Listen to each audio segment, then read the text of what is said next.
Vejam só o que as mulheres pensam dos homens. Todos os homens são mentirosos, inconstantes, falsos, conservadores, hipócritas, orgulhosos, covardes, desprezíveis e sensuais. O que os homens pensam das mulheres? Todas as mulheres são pérfidas, artificiais, curiosas, depravadas. O mundo não é mais que um esgoto sem fundo, onde montanhas de lodo se acumulam, exalando um mau cheiro insuportável. Agora, existe no mundo uma coisa santa e sublime, a união desses dois seres tão imperfeitos e pavorosos.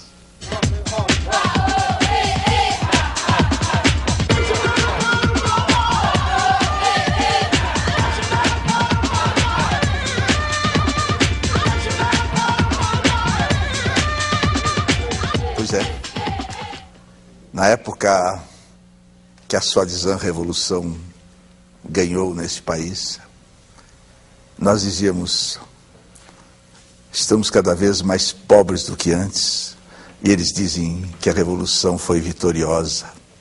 Isso é do Marat, a Revolução Francesa, não tem nada a ver com o Brasil, né? Tá bom.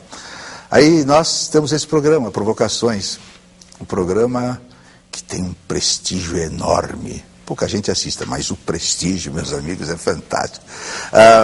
E Provocações é porque esse programa realmente não tem a menor importância. Olha, eu vou dizer por que ele não tem importância. Só vocês estão assistindo. O Brasil inteiro está vendo Big Brother e a Casa dos Artistas. Não entendemos por que vocês não vão assistir também aquilo. Tá bom. 1 ano e meio no ar. E as coisas continuam tal e qual. E talvez a educação tenha piorado mais um pouco nesse tempo. Isso será confirmado ou desmentido pelo nosso convidado de agora. O nosso convidado de agora, meus senhores, atenção, hein? Atenção. Preparem os seus corações. Ele é um dos raros filósofos da educação que pensam o novo. Sabem quem disse isso dele? Ninguém menos do que Paulo Freire. E esse sabia das coisas. Esse senhor hoje, que está aqui, tem um currículo tão enorme. É claro, não vai ser lido aqui, porque a gente já levaria o programa todo lendo aqui isso. Mas nós vamos ler apenas o seguinte, ele é também professor de teologia e ciências, perdão, eu vou repetir, professor de teologia e ciências da religião, PUC, São Paulo. Ele é Mário Sérgio Cortella. Vamos lá, Mário, comece a nos provocar com essa violência que tem os professores. Você se considera um dos raros filósofos da educação que pensam o novo? Paulo Freire disse isso sempre de forma gentil, ele sempre foi muito afetivo, eu trabalhei com ele em várias situações, 17 anos. É claro que, eventualmente, eu penso novo. Agora, não sou o único que eu faço.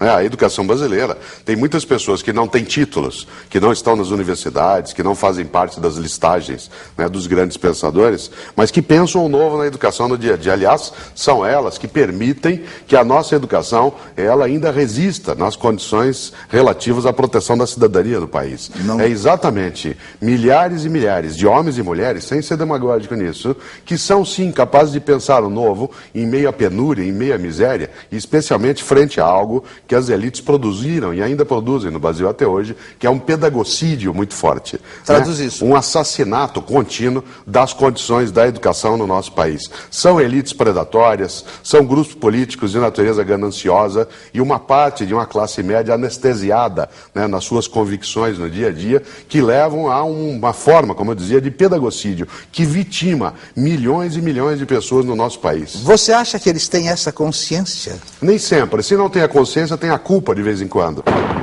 Então nós estamos aqui, sabe onde? Na televisão educativa de Fortaleza. E nós vamos apresentar aos senhores uma pessoa para falar sobre qualquer assunto que ele quiser. Ele tem sempre a liberdade de falar. Então nós vamos apresentá-lo. Vocês aí não conhecem, mas vocês vão ficar conhecendo agora esse jovem audaz no trapézio volante, Paulo Ernesto Serpa. Bem, Paulo Ernesto, vamos lá. O que você é aqui dentro dessa televisão? Eu sou presidente da Fundação de Teleeducação do Ceará, que mantém a TV Ceará. Essa é a emissora que está abrindo o canal para você. O que é tudo isso que você falou? Para que serve? O que está adiantando? Adianta alguma coisa para o Brasil? Essa televisão, ela existe há 27 anos aqui no Ceará e ela está em todo o estado, hoje, através do satélite. A nossa imagem chega a todo o Ceará pelo satélite. E ela, há 27 anos, ela mantém um sistema de teleeducação. Aqui no Brasil, a TV Ceará é a segunda no Brasil que faz esse sistema. A primeira foi a do Maranhão, que ainda existe, e agora aqui do Ceará. Quer dizer, é um sistema de teleensino, de teleeducação, educação à distância, que permite que alunos do ensino fundamental assistam a aula pela televisão. Mas não é uma aula o tempo todo pela televisão.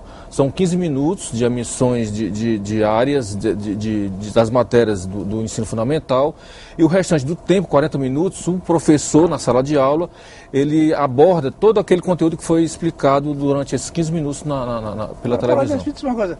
Quer dizer que vocês são um dos culpados da educação não ir bem no Brasil? Não, negativo. Porque é o seguinte, veja bem, aqui no Ceará já foram beneficiados mais de 1 milhão de alunos com esse sistema. É o contrário do que você falou, a televisão aqui contribui para que seja reduzido essa defasagem na educação do país. E como é que você explica então que no Brasil, desde que a gente se conhece, a educação e a cultura só piora? Não, veja bem, não é que esteja piorando, ela foi muito ruim. Agora, nos últimos tempos, ela tem melhorado. Pelo seguinte, hoje em dia, o que se vê do poder público fazendo, por exemplo, aqui no Ceará, a próxima geração não vai ter mais analfabetos, porque praticamente todos os alunos na idade escolar vão estar dentro da sala de aula. Esperançoso, não, Paulo sou esperançoso. Ernesto. Não, a esperança um país que está cheio de analfabetos, quase 40% de analfabetos. Mas é que país que não tem gente sem teto. Mas é que... Um país que não tem que, meu Deus do céu, gente na rua, não, é o MST, um país que está cada vez, a gente não sabe esse enigma que é, e você diz que não vai ter mais analfabeto. Não fala isso para os espectadores. Não, de jeito nenhum. Isso aí eu posso garantir pelo que está sendo feito no Brasil, aqui no Ceará também. Vamos botar uma auréola na sua cabeça assim? Não, pera um pouquinho. Não, vê, você como educador, como presidente de uma televisão... Não é educador não, sou jornalista. Você sabe... Sou jornalista, mas dirijo um... Você sabe como que as coisas não são assim, né? A cultura é hoje, a educação é hoje. Esses projetos que a gente vê falando, meu Deus, quantos projetos? Eu tenho 70 anos de idade. Eu já vi tantos projetos, já fiz tantos projetos. Olha, mas vai melhorar na educação profissional, tal, ensino profissional. Isso... E as coisas todas, eu não vejo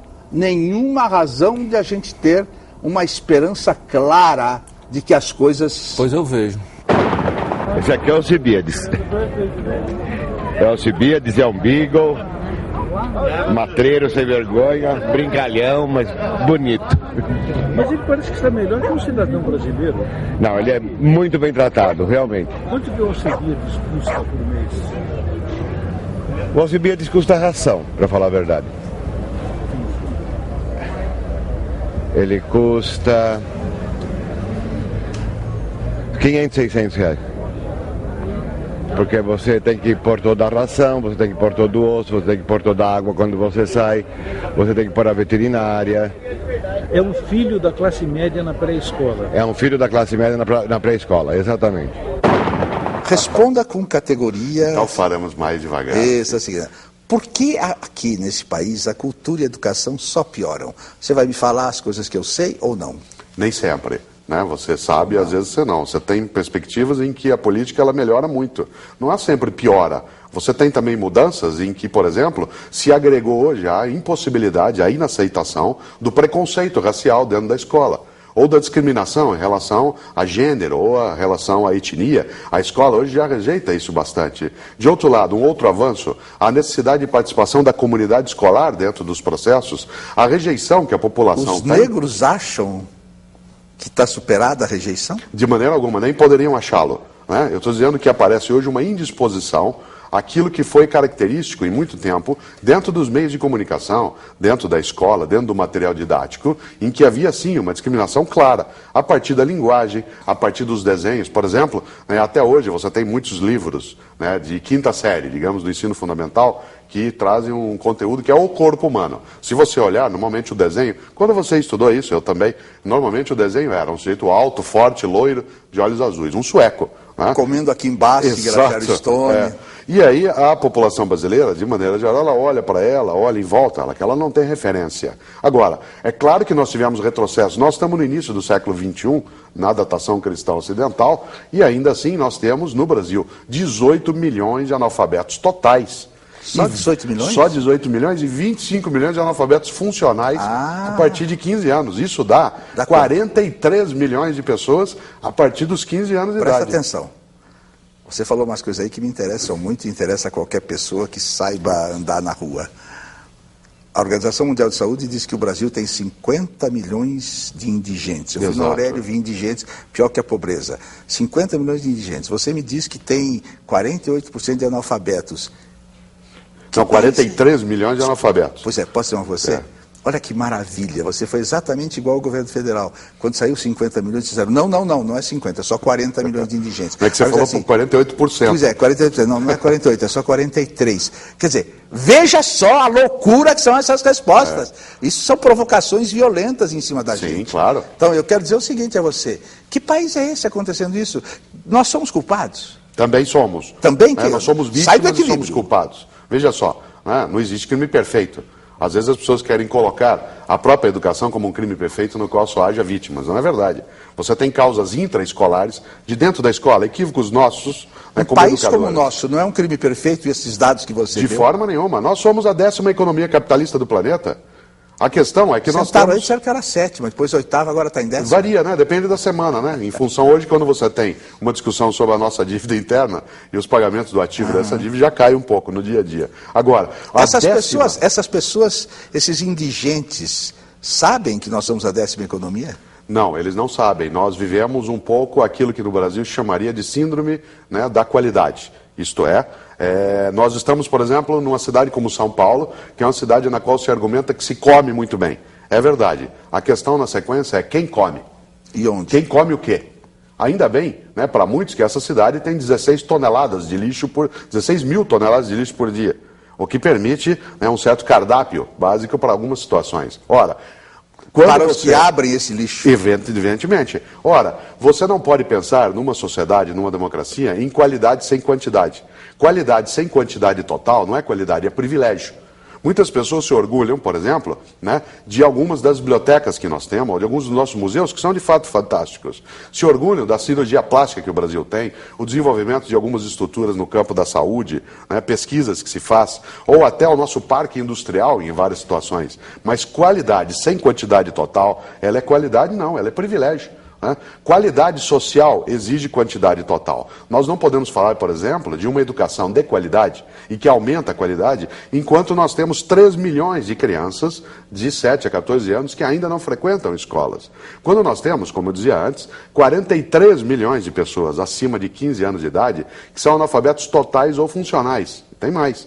Sem ser catastrofista, mas sem cair no triunfalismo que às vezes os governos federais colocam, nós, se contamos, como o Unicef conta, a partir de 10 anos de idade para olhar analfabetismo, nós chegamos a 63 milhões de pessoas. Ora, isso é um dado significativo. Significativo? É uma coisa impactante. Bom, cuidado, pelo amor de Deus. Usando é uma provocação maior que todas as provocações mundiais. Uma provocação à vida.